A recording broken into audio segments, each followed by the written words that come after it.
Biden প্রশাসন মেয়াদের শেষ প্রান্তে এসে ইসরায়েলের প্রধান মিত্র হিসেবে দেশটির কাছে $800 কোটি অস্ত্র বিক্রির বিষয়ে কংগ্রেসকে অবহিত করেছে মার্কিন পররাষ্ট্র মন্ত্রণালয়।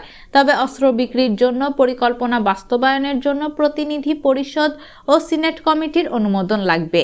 এসব অস্ত্রের চালানের মধ্যে ক্ষেপণাস্ত্র, গোলা ও অন্যান্য যুদ্ধাস্ত্র রয়েছে বলে একজন মার্কিন কর্মকর্তা ব্রিটিশ সংবাদ মাধ্যম বিবিসিকে নিশ্চিত করেছেন। বিবিসি থেকে জানা যায়, প্রেসিডেন্ট জো বাইডেন ক্ষমতা ছাড়ার মাত্র 15 দিন আগে এই পদক্ষেপ নিয়েছেন।